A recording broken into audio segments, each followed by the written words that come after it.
Halo dan selamat datang kembali di channel saya, Jonathan Tamrin. Buat teman-teman yang baru pertama kali nonton di channel ini, saya sharing mengenai knowledge, mindset, dan skill investment khususnya di instrumen saham.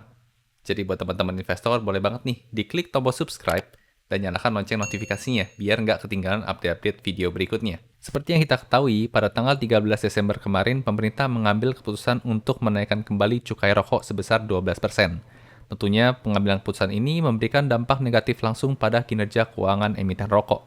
Apalagi dengan kondisi pandemi yang saat ini masih berlangsung, tentunya memukul daya beli masyarakat yang berimbas pada berkurangnya konsumsi barang non-primer seperti rokok. Di video kali ini, saya mau sharing hasil analisa fundamental, prospek, dan valuasi dari 3 emiten rokok yang udah nggak asing lagi buat kita. Yang pertama ada GGRM, HMSP, dan yang terakhir ada WIM.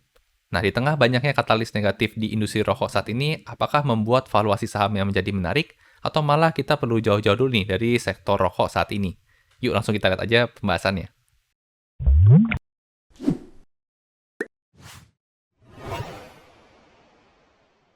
Oke, sekarang kita masuk ke pembahasan update kuartal ketiga, analisa fundamental, valuasi, dan prospek dari saham GGRM, HMSP, dan WIM di tengah kenaikan cukai rokok. Nah, sekilas mengenai cukai rokok ini, seperti yang kita tahu kalau cukai rokok ini merupakan beban yang paling besar ya untuk emiten rokok. Dan pemerintah juga rutin untuk meningkatkan cukai rokoknya setiap tahun dengan tujuan untuk mengurangi konsumsi rokok di masyarakat dan meningkatkan penerimaan pajak negara. Nah, apalagi cukup ekstrim di tahun 2020 kemarin itu meningkat sebesar 23%, dan untuk tahun ini keputusan yang diambil adalah 12%. Itu juga masih tinggi ya, karena 2 digit. Tentunya akan berdampak signifikan pada kinerja keuangan perusahaan. Oke, selanjutnya kita bahas dulu nih sekilas profil perusahaan yang akan kita bahas nanti. Ada 3. Yang pertama ada PT Gudang Garam Tbk dengan kode sahamnya GGRM. Kemudian ada PT Hanjaya Mandala Sampurna Tbk, kode sahamnya HMSP. Dan ada PT Wismilak Inti Makmur Tbk, WIM. Nah, seperti apa sih persamaan dan perbedaan dari 3 emiten yang kita mau bahas ini? Kalau kita melihat dari segi didirikan tahunnya, untuk GGRM sendiri didirikan sejak tahun 58, HMSP sejak tahun 13, dan WIM sejak tahun 62. Jadi kalau dari segi usia kita bisa lihat Sampurna ya, yang cukup tua berada di Indonesia. Nah, untuk dari segi IPO-nya sendiri, GGRM tahun 90 sudah IPO, HMSP juga tahun 90, nah untuk WIM ini tahun 2012, jadi termasuk pemain baru ya, belum ada 10 tahun melantai di bursa kita. Nah, kalau kita mulai dari market cap-nya sendiri, GGRM ada di 59,65 T saat video ini dibuat. Untuk HMSP ada di 113,99 T. Dan untuk WIM ini masih belum sampai 1 T ya, masih 982,74 miliar.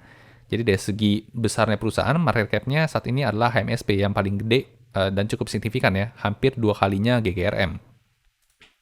Nah, kalau kita mulai dari kepemilikan masyarakat, GGRM ini dimiliki oleh masyarakat sebesar 24,45%. Untuk HMSP sendiri cukup kecil, hanya 7,50%, dan WIM ada di 36,86%.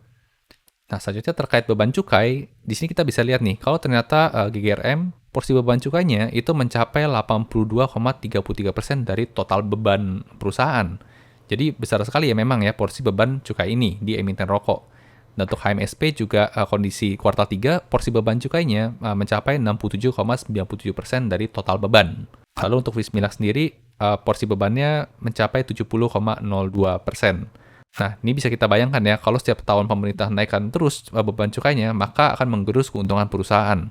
Apalagi saat ini kondisinya sudah besar nih, porsi bebannya mencapai 80-an persen ya, 70-80% beban perusahaan. Kemudian kalau dari segi segmennya, ternyata meskipun sama-sama rokok, ada beberapa jenis rokok ya.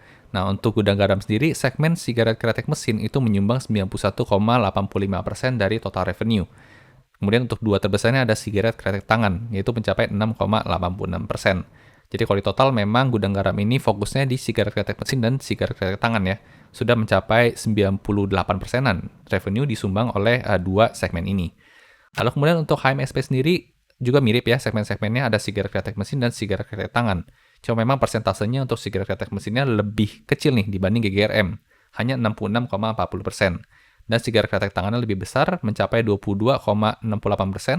Dan kemudian yang ketiga juga ada sigaret putih mesin nih, cukup besar juga, hampir 2 digit ya, 9,67%. Dan yang terakhir untuk Wismilak, dari segi segmennya juga ada sigaret kretek mesin, cuma dia menyumbangnya 73,34% nih, di tengah-tengah antara GGRM dan HMSP.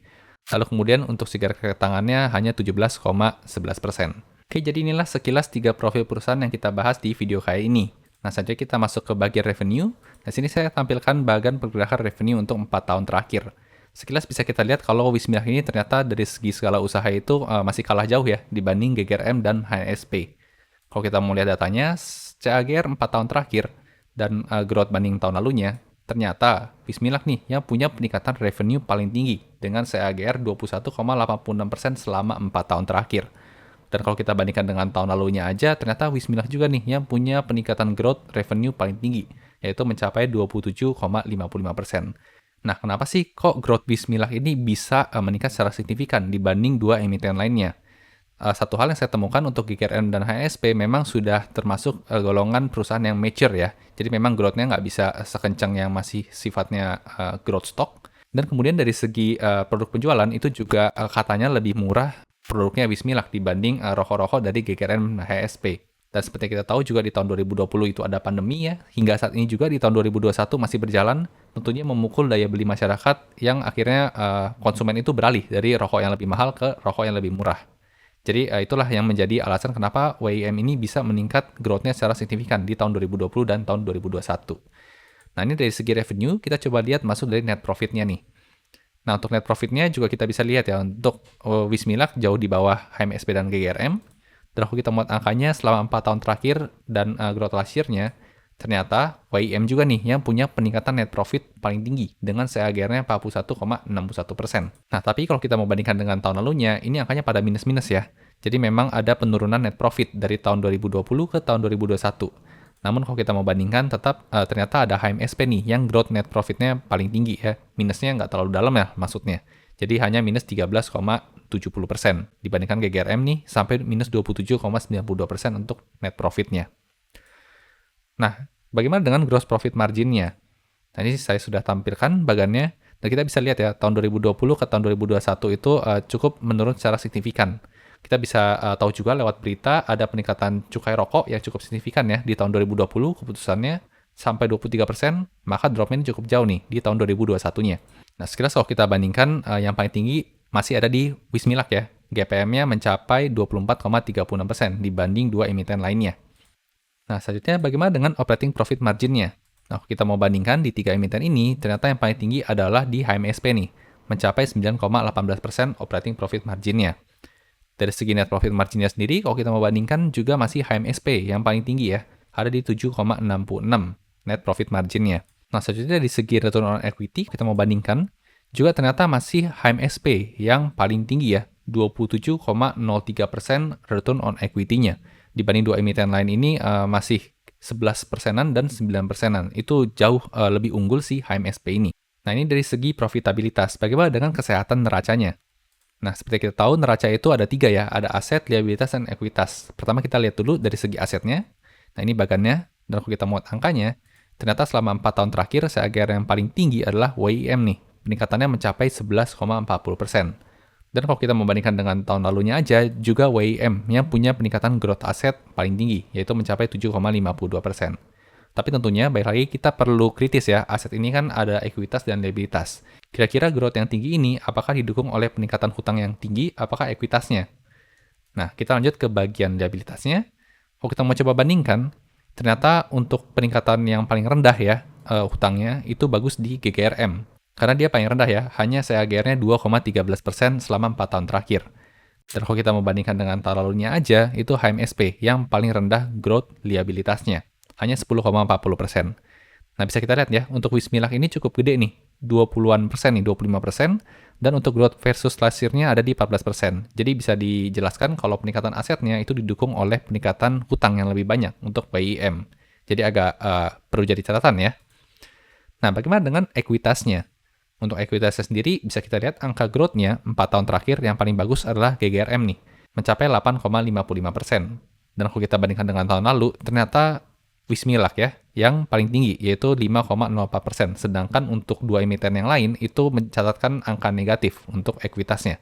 Nah, kalau kita mau lihat dari rasio debt to equity rasio hutangnya, di sini kita bisa lihat ternyata yang paling kecil rasio hutangnya adalah Wismilak ya, hanya 0,39 nih. Jadi tergolong yang paling aman.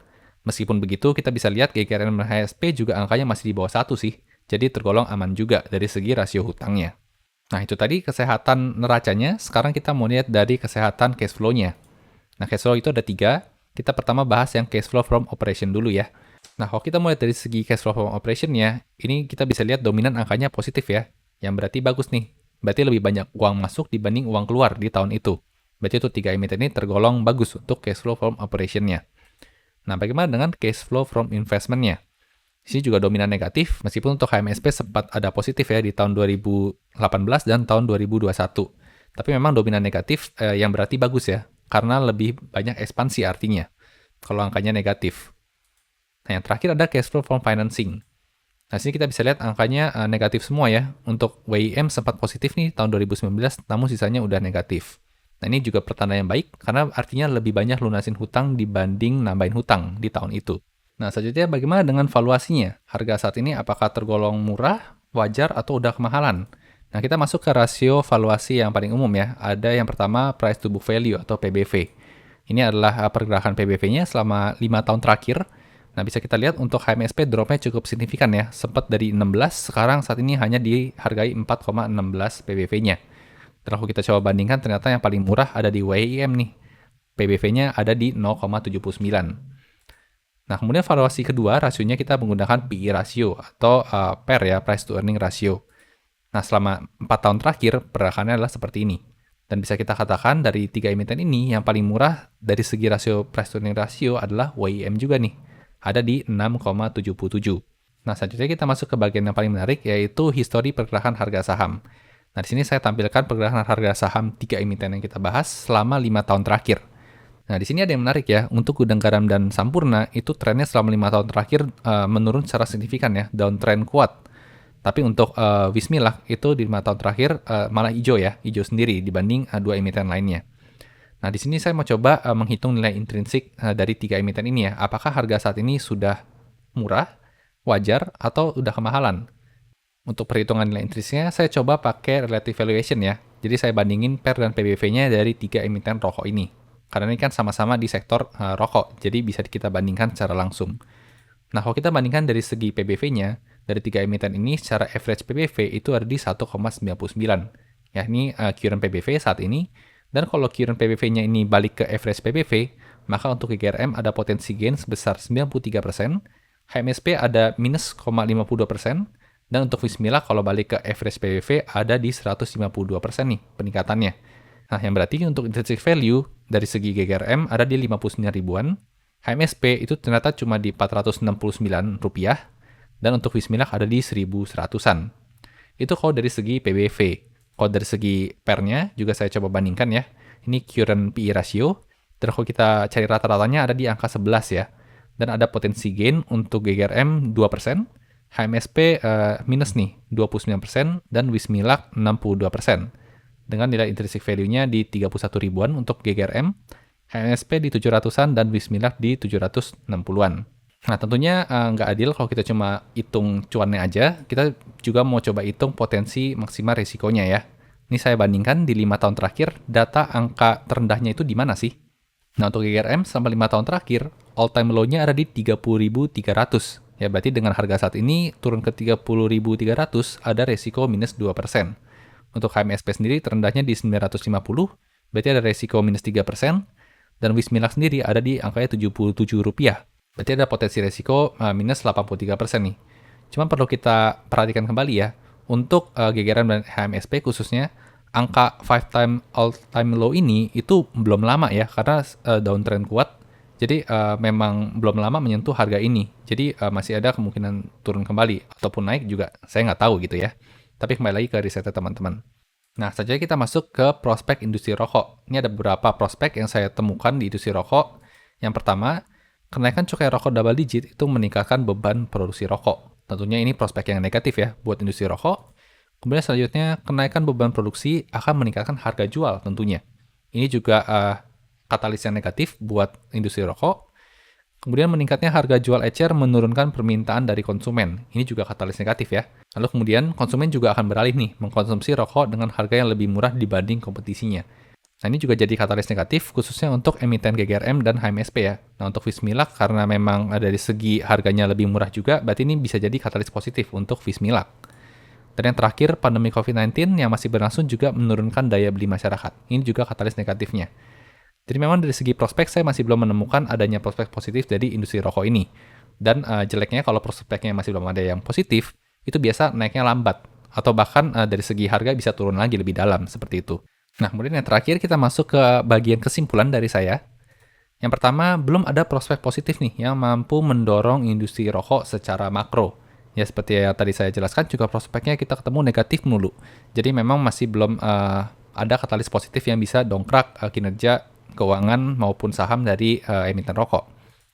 Lalu kemudian kinerja keuangan emiten rokok kompak menunjukkan tren penurunan ya. Ditambah lagi dengan adanya cukai yang masih meningkat cukup signifikan, tentunya menggerus net profit yang endingnya menjadi menurun kinerja keuangan emitennya. Kemudian kesimpulan selanjutnya, WIM ini berpotensi untuk meningkatkan market share-nya nih, mengambil market share GGRM dan HMSP. Seperti kita tahu untuk WIM dari produknya sendiri lebih murah dibanding GGRM dan HMSP, didukung dengan adanya pandemi yang menurunkan daya beli masyarakat, maka market share WIM berpotensi untuk meningkat ya. Dan yang terakhir kesimpulan dari saya adalah secara valuasi baik PER maupun PBV, WIM yang tergolong paling murah. Oke, tentunya disclaimer dulu, tujuan dari video ini bukan untuk merekomendasikan beli atau jual suatu saham ya. Jadi ini cuma sharing dari analisa saya pribadi, dan untuk teman-teman mau beli atau jual, teman-teman tetap melakukan PR-nya ya, atau do your own research. Oke, itu tadi hasil sharing saya terhadap analisa industri rokok. Nah, gimana nih setelah dengar penjelasan tadi, dari teman-teman sendiri, apakah jadi tertarik untuk beli, atau jauh-jauh dulu nih dari emiten rokok? Tuliskan pendapat dan komentar teman-teman di kolom komentar di bawah ya, biar bisa kita diskusin lebih lanjut lagi. Suka video seperti ini? Jangan lupa di like dan bagikan ke teman-teman investor lainnya ya, supaya makin jago analisa sahamnya. Sampai jumpa di video berikutnya.